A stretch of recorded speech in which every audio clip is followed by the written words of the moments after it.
आपको थोड़ा सा विश्वास वक्त के ऊपर भी करके देखना चाहिए, क्योंकि जब यह बलवान होता है तो अच्छे अच्छों को बेनकाब कर देता है।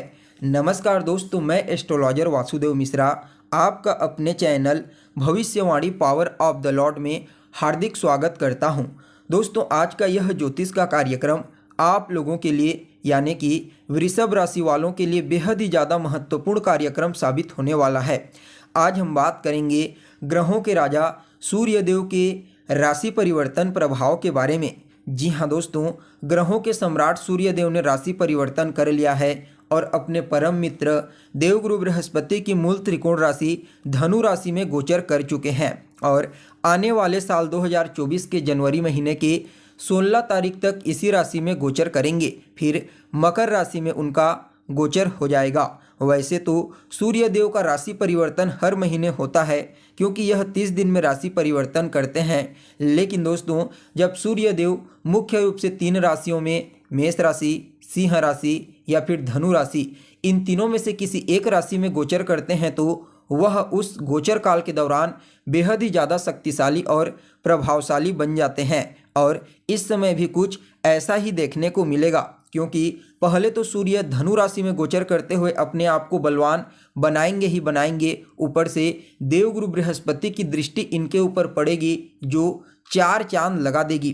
तो ऐसे में सूर्य महाराज इस समय आपको कई मामलों में अत्यंत ही श्रेष्ठ परिणाम देने के लिए बाध्य हो जाएंगे। तो ऐसे में दोस्तों, विस्तार के साथ जानने का प्रयास करेंगे सूर्यदेव धनु राशि में गोचर करते हुए और देवगुरु बृहस्पति की दृष्टि से दृष्ट होकर के किस प्रकार से आपके जीवन को बदलेंगे, कहाँ कहाँ पर इस समय आपको सफलता की प्राप्ति होगी, किन किन बातों का विशेष रूप से आपको ध्यान रखना है और इस गोचर काल को बेहतर बनाने के लिए क्या उपाय आपको करना चाहिए, हर एक जानकारी आपको विस्तार के साथ बताएंगे। इसलिए कार्यक्रम को अंत तक देखने का प्रयास कीजिए। अगर आप भी एक वृषभ राशि के जातक हैं तो। साथ ही दोस्तों, अगर आप अपनी जन्म कुंडली पर हमसे परामर्श लेना चाहते हैं तो वीडियो के अंदर और डिस्क्रिप्शन बॉक्स में आपको नंबर मिल जाएगा, जहां से आप संपर्क करके अपनी जन्म कुंडली का पूरे विस्तार के साथ विश्लेषण करवा सकते हैं। वैसे तो दोस्तों, सूर्यदेव को मुख्य रूप से आत्मा का कारक ग्रह कहा गया है, लेकिन इसके बावजूद सूर्यदेव हमारे जीवन के और कई क्षेत्रों को प्रभावित करते हैं। सूर्यदेव के बिना आप अपने जीवन में किसी भी क्षेत्र में किसी भी प्रकार से सफलता की कल्पना नहीं कर सकते। मतलब सूर्यदेव ही आपको जीवन के क्षेत्र में सफलता प्रदान करते हैं। सूर्य की कृपा से ही आपके अंदर ऊर्जा का संचार होता है, आपके अंदर कॉन्फिडेंस उत्पन्न होता है। आप चाहे कार्य क्षेत्र में हो, सामाजिक क्षेत्र में हो या फिर किसी और क्षेत्र में, जब तक आप अपने आप को बेहतरीन तरीका से प्रेजेंट नहीं करेंगे सामने वाले के प्रति, तो वहाँ पर आपको ना तो मान सम्मान की प्राप्ति होगी, ना ही प्रसिद्धि की प्राप्ति होगी और ना ही सफलता की प्राप्ति होगी। और इसी प्रेजेंटेशन के कारक होते हैं सूर्यदेव के बिना आपका जीवन अंधकार हो जाता है। जी हाँ, जन्म कुंडली में जब सूर्यदेव कमजोर होते हैं, किसी भी प्रकार से पीड़ित होते हैं, तो सबसे पहले तो इंसान के जीवन को वह स्ट्रगल फुल बना देते हैं। जी हाँ, आपका जीवन संघर्ष से युक्त हो जाता है। अब बहुत ज़्यादा मेहनत करते हैं, स्ट्रगल करते हैं, उसके बावजूद आपको न तो सफलता की प्राप्ति होती है और न ही मान सम्मान और प्रसिद्धि की प्राप्ति होती है। इसके अलावा नेत्रजन्य पीड़ा, हड्डियों से संबंधित समस्या और आपके नसों में जो प्रॉब्लम उत्पन्न होती है, कहीं ना कहीं सूर्य के कमजोर होने की वजह से ही होती है। इसलिए सूर्यदेव का बलवान होना चाहे गोचर कुंडली में हो या फिर जन्म कुंडली में बेहद ही आवश्यक होता है।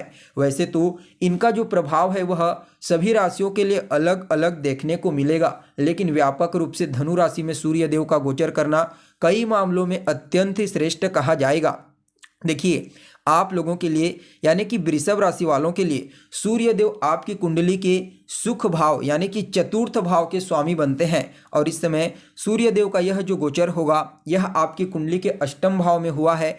और अष्टम भाव जो होता है वह आपके जीवन में आने वाली चुनौतियों का होता है, परेशानियों का होता है, रुकावटों का होता है, आपके संघर्षों का होता है। कहीं ना कहीं आपकी सेहत, आपके शरीर का जो आयु है उसके बारे में आपका अष्टम भाव बताता है। तो ऐसे में सूर्य देव आत्मा के कारक होते हैं। अष्टम में सूर्य देव को कोई दोष नहीं लगता। यहाँ पर मूल त्रिकोण राशि देवगुरु बृहस्पति की धनु राशि में गोचर करेंगे। ऊपर से देवगुरु बृहस्पति की दृष्टि पड़ेगी, जिसकी वजह से सूर्य देव अष्टम भाव में भी गोचर करते हुए कई मामलों में आपके जीवन में सकारात्मक परिणाम देने के लिए बाध्य हो जाएंगे। सबसे पहले तो यह आपके जीवन में अचानक ही धन आने के मार्ग को खोल देंगे।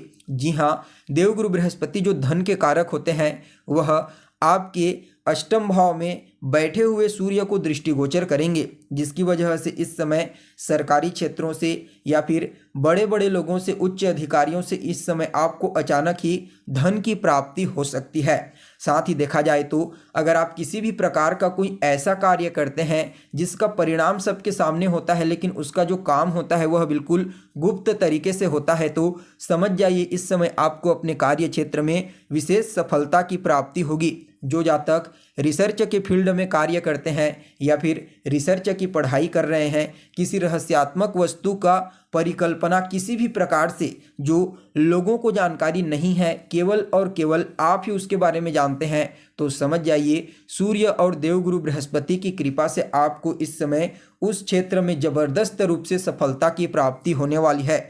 कहा जाए तो साइंटिस्ट के लिए यानी कि वैज्ञानिकों के लिए यह समय अत्यंत ही श्रेष्ठ साबित होगा। जो लोग ज्योतिष के क्षेत्र में कार्य करते हैं, कोई भी रिसर्च का कार्य करते हैं, अवश्य ही इस समय उन लोगों को कोई बड़ी सफलता हाथ लगने वाली है। तो वहीं दोस्तों, देवगुरु बृहस्पति का प्रभाव जब आपके अष्टम भाव पर होता है तो इस समयावधि में ससुराल पक्ष से भी धन लाभ होने की संभावना को यह बढ़ा देता है। तो ऐसे में अगर आपकी शादी हो चुकी है तो इस समय ससुराल पक्ष से भी कोई अच्छी खबर आपको सुनने को मिल सकती है, जिससे आपका मन प्रसन्न रहेगा। तो वहीं दूसरे भाव में इनका प्रभाव रहेगा, जिसके परिणाम स्वरूप क्योंकि सूर्य की दृष्टि आपके दूसरे भाव पर पड़ेगी आपकी कुंडली के, तो ऐसे में आपकी वाणी को थोड़ा कठोर अवश्य बनाएंगे, लेकिन इस समय आपकी वाणी प्रभावशाली रहेगी। आप अपनी वाणी का इस्तेमाल करके कई प्रकार के पेंडिंग पड़े हुए कार्यों को पूरे करने का प्रयास करेंगे। परिवार के लोगों का सहयोग आपको मिलेगा। पैतृक संपत्ति से लाभ मिलने की प्रबल संभावना नजर आ रही है। वह विद्यार्थी जो प्राथमिक शिक्षा ग्रहण कर रहे हैं उनके लिए समय अच्छा रहेगा। इसके साथ ही देखा जाए तो कहीं ना कहीं इस समय आप अपने परिवार के पालन पोषण में थोड़ा ज़्यादा ही धन खर्च करने का प्रयास कर सकते हैं। तो वहीं दोस्तों, दूसरे भाव पर जब सूर्य देव अपना प्रभाव दिखाते हैं तो यह कहीं ना कहीं आपके व्यक्तित्व में एक प्रकार से राजा के समान प्रभाव लाने का प्रयास करते हैं। इस समय आपका व्यक्तित्व बिल्कुल एक सम्राट के समान होगा और देवगुरु बृहस्पति की दृष्टि पड़ेगी, जिसकी वजह से आपके व्यक्तित्व में विवेक भी इस समय जागृत होगा, जिसके परिणाम स्वरूप आप जहां जाएंगे, जिससे बात करेंगे, जिससे मिलेंगे, वह आपके प्रभाव से इतना ज़्यादा प्रभावित होगा कि आप खुद हैरान हो जाएंगे, क्योंकि वह आपकी वाणी में प्रभाव भी देखेगा और आपके व्यक्तित्व में शालीनता भी देखेगा, जिसकी वजह से आप उसके दिल में बस जाएंगे। ऐसा ही प्रभाव आपके लिए इस समय देवगुरु बृहस्पति और सूर्य दोनों मिलकर के उत्पन्न करेंगे। जी हाँ दोस्तों, कुल मिलाकर के कहा जाए तो यह जो समय रहने वाला है सूर्य का धनु राशि में गोचर काल का समय, और ऊपर से देवगुरु बृहस्पति की दृष्टि से दृष्ट होकर के आपको परिणाम प्रदान करेंगे। तो ऐसे में यह समय आपके लिए किसी स्वर्णिम काल से कम नहीं होगा। जी हाँ, अभी तक आपके जीवन में जब जब अच्छा समय आता है उस समय आप काफ़ी तेज़ी से ऊपर उठने का प्रयास करते हैं। ठीक ऐसा ही अब आपके जीवन में इस समयावधि में देखने को मिलेगा, लेकिन फिर भी इस गोचर काल को और ज़्यादा बेहतर और श्रेष्ठ बनाने के लिए आपको रोजाना आदित्य हृदय स्तोत्र का पाठ करना है और सूर्य देव को जल देने वाले लोटे में एक लाल रंग का पुष्प डाल करके उन्हें अर्घ्य प्रदान कीजिए। यह गोचर आपके लिए अत्यंत ही प्रॉफिटेबल साबित होगा। तो दोस्तों, हमें उम्मीद है जानकारी आपको पसंद आई होगी। फिर मिलेंगे एक नए और ताज़ा एपिसोड में। तब तक के लिए आप हमें इजाज़त दीजिए। नमस्कार।